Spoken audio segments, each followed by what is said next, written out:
चाहूंगा, उसको आगे बढ़ाने के लिए आपकी क्या नीति रहेगी? बहुत बहुत धन्यवाद। धन्यवाद सभापति महोदय। मैं माननीय प्रधानमंत्री जी के नेतृत्व में माननीय विदेश मंत्री जयशंकर जी, हमारे मंत्री सिंधिया जी, रिजिजू जी, पुरी जी और वीके सिंह साहब ने जो ऐतिहासिक कार्य किया है उसके लिए मैं उनको बधाई और धन्यवाद देता हूं।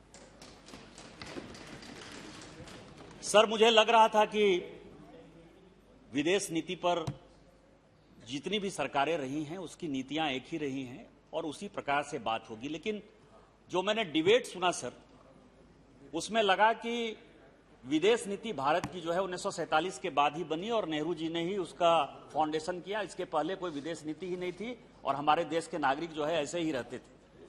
और इस क्राइसिस में मैं सभापति महोदय एक बहुत ही इंपॉर्टेंट बात इस सदन के जानकारी में लाना चाहता हूं कि हमारे लोग पोलैंड गए, हमारे लोग रोमानिया गए, हमारे लोग मालदीव गए और सभी सरकारों ने जो है अपने को मदद किया, वसुधैव कुटुंबकम की बात की। लेकिन एक जो हमारे यहां वेद पुराण इतिहास कहता है कि साई इतना दीजिए जामे कुटुंब समाए, मैं भी भूखा ना रहूं साधु न भूखा जाए। सौगत बाबू जब बोल रहे थे तो मुझे लगा कि शायद वो सुभाष चंद्र बोस की बात करेंगे कि क्योंकि 39 के बाद भी उन्होंने एक विदेश नीति बनाई और जिसके कारण कि वो बाहर से गए। लेकिन इस क्राइसिस में जो सबसे इंपॉर्टेंट चीज जो हमने बोला सर, कि जो जामनगर के राजा थे जमशेद साहब दिग्विजय सिंह जडेजा साहब, उन्होंने पोलैंड के लोग जब द्वितीय विश्व युद्ध में, जब सेकेंड वर्ल्ड वॉर में, जब 5000 लोग सभी जगह शेल्टर खोज रहे थे और पूरी दुनिया में सभी वसुधैव कुटुंबकम की बात करते हैं, सभी ग्लोबलाइजेशन की बात करते हैं, दुनिया को एकत्रित करने की बात करते हैं, जब उनको कोई शेल्टर देने को तैयार नहीं था तो हमारे जो जामनगर के राजा थे उन्होंने 5000 लोगों को, पोलैंड के लोगों को यहां शेल्टर दिया, गुजरात। और यही कारण है कि जब गुजरात के प्रधानमंत्री माननीय मोदी जी बने तो वही गुजराती कनेक्शन के कारण पोलैंड की सरकार ने हमारे विद्यार्थियों को, हमारे लोगों को समर्थन दिया। तो इसीलिए विदेश पॉलिसी जो है, विदेश नीति कोई नेहरू से नहीं है, हम लोग पहले से कर रहे हैं। ये 42, ये सेकेंड वर्ल्ड वॉर के बाद की ये घटना है। आपने 42 की बात नहीं कही कि पोलैंड के लोगों को हमने कैसे सपोर्ट किया और पोलैंड के लोगों ने इस क्राइसिस में हमारा कैसे साथ दिया। आप लोग तिब्बत की बात करते हैं। आपको पता है कि भारतीय जनता पार्टी का जो रिजोल्यूशन है, हम 5S पर चलते हैं, उसको पंचामृत कहते हैं। जो पंचामृत, पंचशील नहीं, पंचामृत, वो भारतीय जनता पार्टी जब 2014-15 में सरकार बनाई तो भारतीय जनता पार्टी के नेशनल एग्जीक्यूटिव ने कहा कि अब हमारी विदेश नीति जो चलती है, लेकिन वो पंचामृत के आधार पर चलेगी। और वो पंचामृत क्या है? वो पंचामृत है कि हम सम्मान के साथ जिएंगे। इसके पहले हमारे पासपोर्ट की क्या हैसियत थी, आज वो सम्मान इस प्रधानमंत्री ने दिया है। संवाद से चलेगी। आज यदि आप लोग बात कर रहे हैं कि पुतिन से बात कर लीजिए, जेलेंस्की से बात कर लीजिए, इस वॉर को रोक दीजिए, तो वो संवाद है जो माननीय प्रधानमंत्री की इतनी ताकत है, इस देश की इतनी ताकत है कि वो इस लड़ाई में भी अपने को बचाने की कोशिश कर सकता है और लड़ाई रोक सकता है।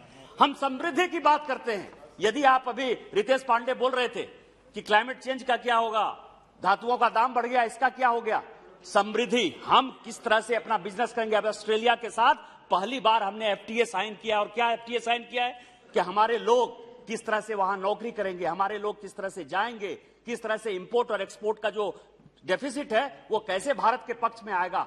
ये समृद्धि की बात है। चौथी बात, हम सुरक्षा की बात करते हैं।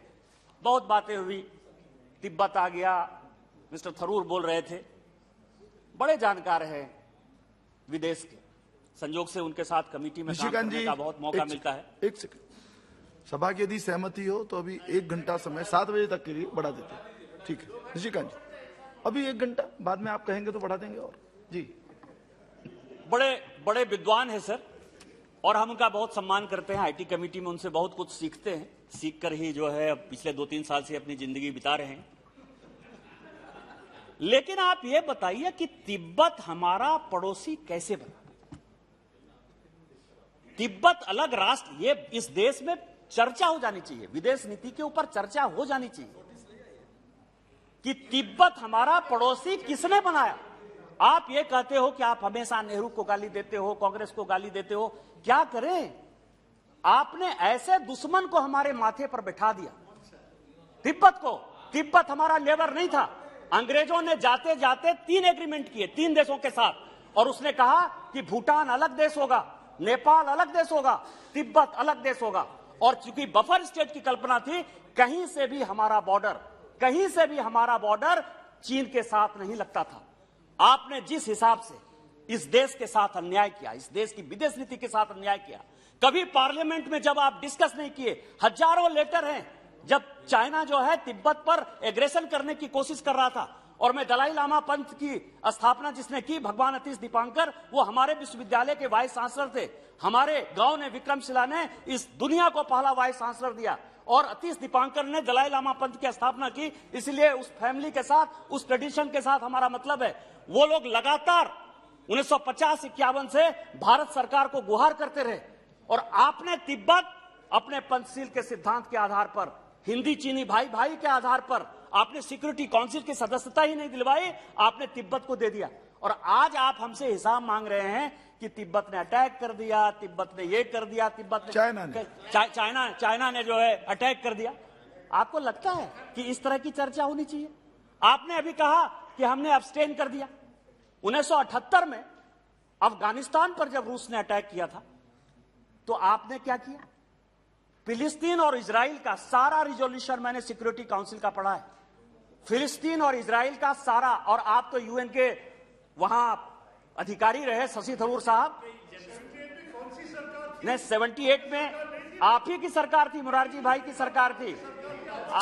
मैं ये कह रहा हूं कि 78 में वाजपेयी जी विदेश मंत्री थे, लेकिन मैं उसके आगे कह रहा हूं कि फिलिस्तीन और इजराइल का चाहे जो भी हो, एक भी रिजोल्यूशन ऐसा है जिसमें कि आपने अब्सटेन नहीं किया? एक भी है। और ये सदन को गुमराह कर रहे हैं, देश को गुमराह कर रहे हैं सर।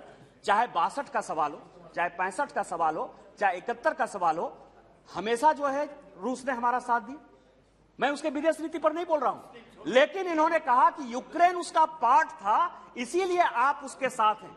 लेकिन 1998 में, शशि थरूर साहब, 1998 में जब परमाणु विस्फोट किया भारत सरकार ने, उस वक्त यूक्रेन ने किसके साथ वोट किया और रूस ने किसके साथ वोट किया, ये जरा सदन को बता दीजिए।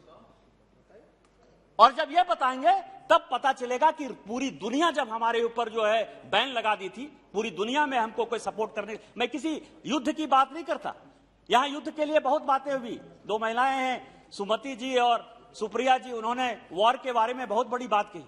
लेकिन मैं वॉर पर नहीं जाना चाहता। अहिंसा परमो धर्मा, भारत सरकार, भारत का जो है पुराना ट्रेडिशन है, मैं वॉर पर नहीं जाना चाहता। लेकिन जो देश लड़ाई लड़ रहे हैं, चाहे यूक्रेन लड़ाई लड़ रहा है या रूस लड़ाई लड़ रहा है, उनके जो वॉर हीरो हैं या उनके लोग जो उनको सपोर्ट करते हैं, कम से कम उसके बारे में सोचिए। हमारे यहां एक बड़ी अच्छी कविता लिखी सर, मुझे तोड़ लेना बनवाली उस पथ पर देना तू फेंक, मातृभूमि पर शीश चढ़ाने जिस पर चाहे वीर अनेक। जो भी है पूरी दुनिया, देश, यदि वॉर होता है तो एक एक आदमी, चाहे वो सिविलियन हो चाहे वो मिलिट्री का आदमी हो, उसको प्राइड होता है कि हमारा सैनिक वहां जा रहा है और हम उसको सपोर्ट करते हैं। इसलिए यूक्रेन के नागरिक के प्रति और रूस के नागरिक के प्रति हमको लगता है कि हमको सम्मान होना चाहिए और हमको इस तरह की बातें नहीं करनी चाहिए। मैं आपको ये कहूंगा कि सर, किसी राज्य के मुख्यमंत्री ने, माननीय प्रधानमंत्री जी ने जो काम किया और माननीय जो विदेश मंत्री ने काम किया, वो न भूतो न भविष्यति है। इस देश में इसके पहले भी इवैक्यूएशन हुए। 1990 में जब इराक का इवैक्यूएशन हो रहा था, तो आपको पता है कि जो विदेश मंत्री थे I.K. गुजराल, वो सबको पास देते थे और पास के आधार पर यहां लोग आते थे।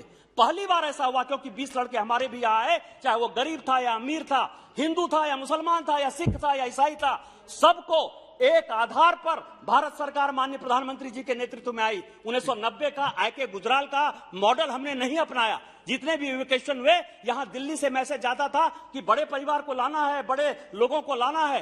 पहली बार ऐसा हुआ। इसीलिए इस प्रधानमंत्री के प्रति हम लोगों को सम्मान और विश्वास देना चाहिए। केवल मैं अंत में यही कहूंगा सर कि यह देश बड़ा है, इस देश में भारतीय जनता पार्टी की सरकार है, माननीय मोदी जी के नेतृत्व में सुरक्षित है और माननीय मोदी जी सर्वे भवन्तु सुखिनः सर्वे सन्तु निरामया के सिद्धांत पर चलते हैं। श्री इसीलिए जयदेव गल्ला जी। इसके बारे में बहुत राजनीति नहीं होनी चाहिए। इन्हीं शब्दों के साथ जय हिंद, जय Bharat. Thank you, Mr. Chairman, for permitting me to